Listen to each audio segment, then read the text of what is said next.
Welcome back, ladies and gentlemen. BTM here, bringing you another narrated Age of Empires 3 match. This one is our weekly match, and it's a 2v2 mirror on Yukon. On my team, there's a Sioux and an Ottoman. On the other team, there's also a Sioux and an Ottoman.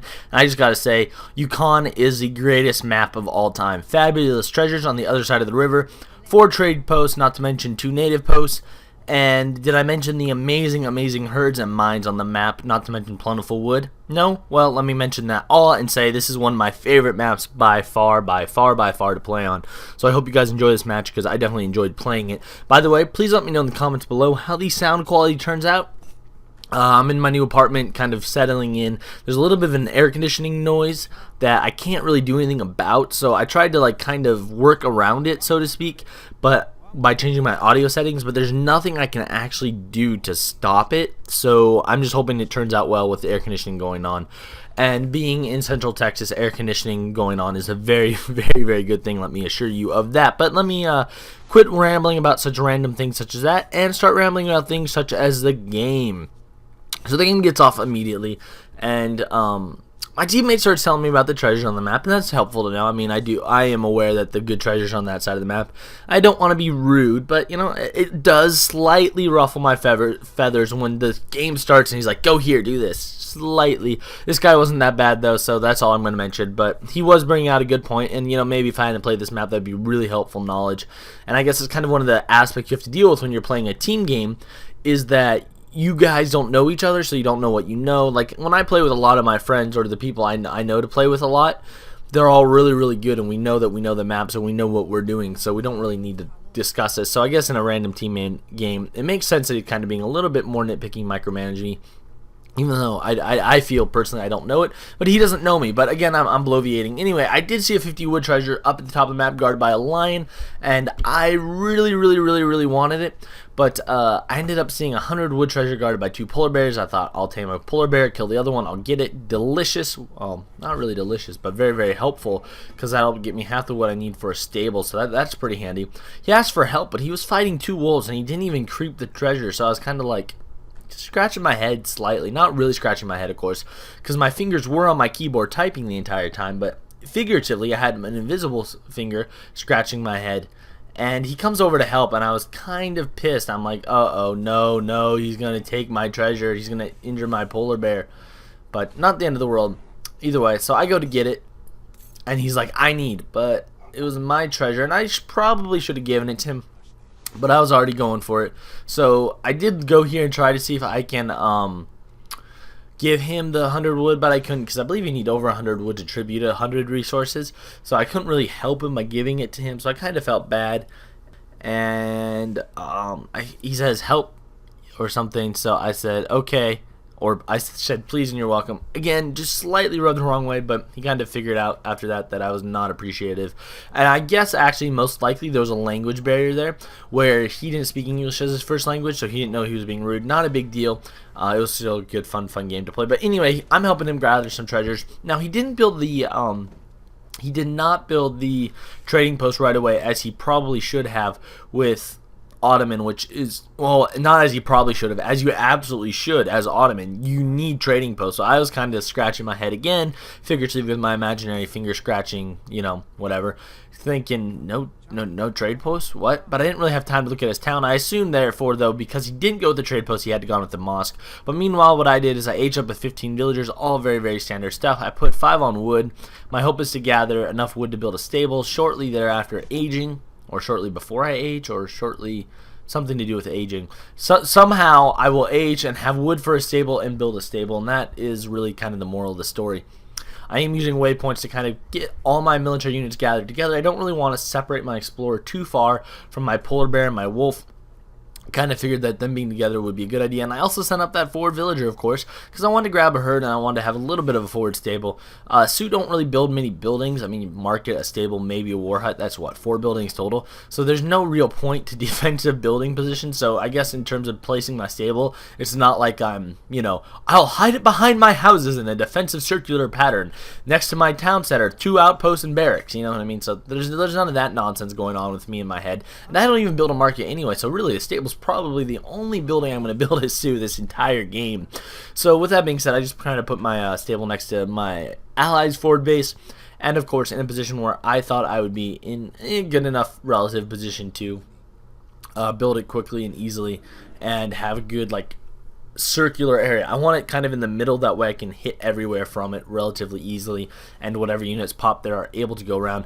Anyway, his war chief's coming after me, so I just decided, yeah, I'm gonna play Ring Around the Rosie. I like doing that when people attack like me. I love running around like buildings or lakes or the such.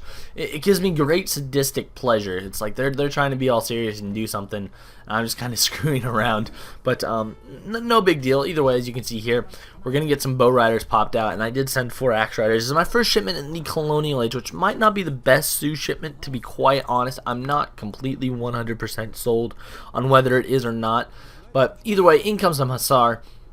Now, because my ally is Ottoman and he has gone with the barracks, he is quite clearly going Janissary. So I'm not even tripping about those hussar. I got bow rider, he got Janissary. You know, I should probably even start making some more axe. But either way, not a big deal. I'm gonna gather this treasure. I think it was 100 EXP, and I'm at this point just kind of run around with my axe riders. I'm just really looking for anything to raid to get a little bit of a hit off on. You know, if I can sneak and kill one villager or so. I don't know how good my micro was this game. I feel like it wasn't very good. Hadn't played in a while. I wasn't even sure what card to send. I was like, I'll send Buffalo. No, wait, I'll send villagers. I'll send Upgrade. I ended up sending villagers. Upgrade would have been a worthy choice, but with only a 20 villager economy, I thought, you know what, it'll probably be a little bit more helpful initially to send out more villagers, especially since if the other player's running around with Hussar, I am most definitely going to lose some to raiding, because that's what I do. I lose villagers to raiding. It's part of being a master sergeant, guys. But either way, as you can see, I'm trying to keep up constant villager production, and it can be kind of a little bit not pressure filled. I don't know what the term is. You can be a little bit tense with Sioux because you want to get your raids, you want to get your attacks off, and you do not, no matter what, want to lose your cavalry at all, really. Your cavalry are so damn expensive. It's just like you don't want to fight a fight you're not going to win. You don't want to lose a single unit. Either way, though, like purple had half his or blue, I'm sorry, had like, no, he was purple. Had like some of his janissaries not fighting, and I'm like, oh crap, come on, man. But we end up winning this little skirmish, but at the cost of all my axe riders, and I was just kind of like, and then I lose some villagers to raiding, to some hussar. Yep, I just see like the villagers dead, the dead animals with no villagers around there, and I know that there's hussar right there, and I'm like, dang it. But I do send the forward villager waypoint to the place where the villagers just got killed, because my thought is, well, I'm going to send some horses there. I'll kill whatever hussar are in the area, and then that area will be safe to gather in again, so why not? I know that the definition of insanity is doing the same thing over and over again, expecting the same results, but because I'm putting down more units in the area, I didn't quite feel like I was doing the same thing. I was like, I changed the situation to a place where I felt secure in what I was doing, and it looked like to me, at least in my limited perspective, that I would be able to lure him forward with the villagers coming to my town center to that area. You know, I could park a cavalry there or something, and he'd keep walking there foolishly and lose him. Either way, though, I have 8 bow riders at this point, which is not that good of a mass, to be honest. But I lost my 4 axe riders, and I think I lost a few bow riders in that skirmish. So I really should be around probably 13 to 15 horse units. I'm only at 8. I think, by the way, I haven't played it this game that much in the last few days, to be honest, or the last few weeks. I drove 1,700 miles, and that was just a lot of fun, so let me just first off say, I greatly enjoyed that. But I'm going to do a little bit of a hit and run micro with my bow riders. I don't know how effective they are, because I don't know if they have like a restream their bow animation that kind of makes them slower. But not the end of the world. We do outnumber them here, and I think we probably could have pushed and fought. But I felt like our smarter running and the such was a good idea. And the Sioux players doing the exact same thing, but with less dramatically goodly results. How's that for a sentence?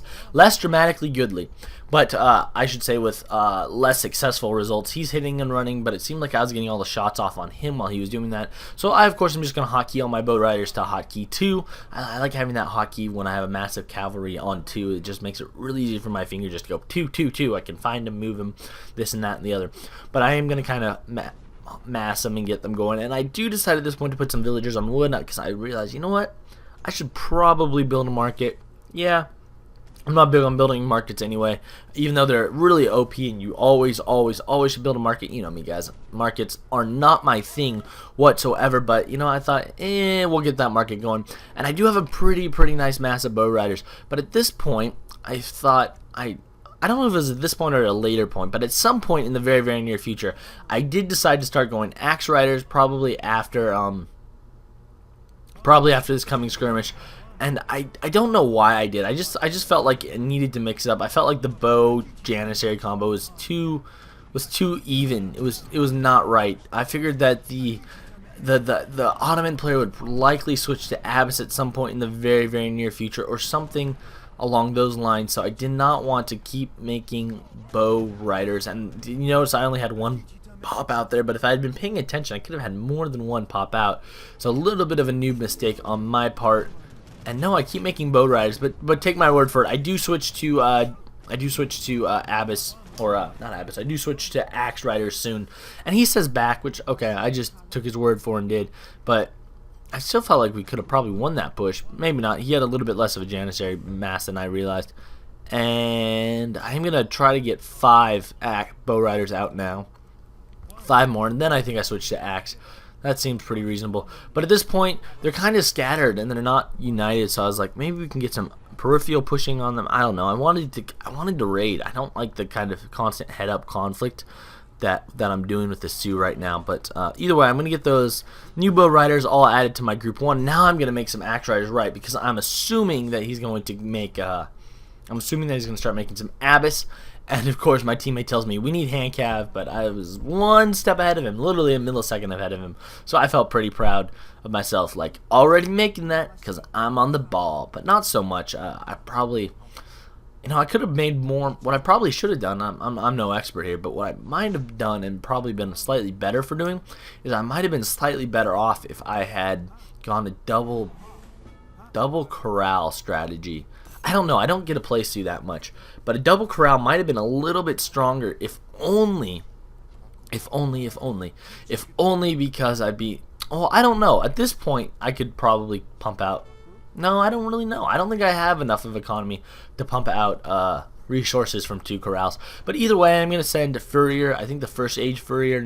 I think I already sent Spice Trade or something like that, or Gatherers or some nonsense that allows me to upgrade my gathering, upgraded even more. So I think this is my 2nd or 3rd gathering card, and I'm going to buy hunting dogs and then soon placer mines, and that'll make my economy pretty good.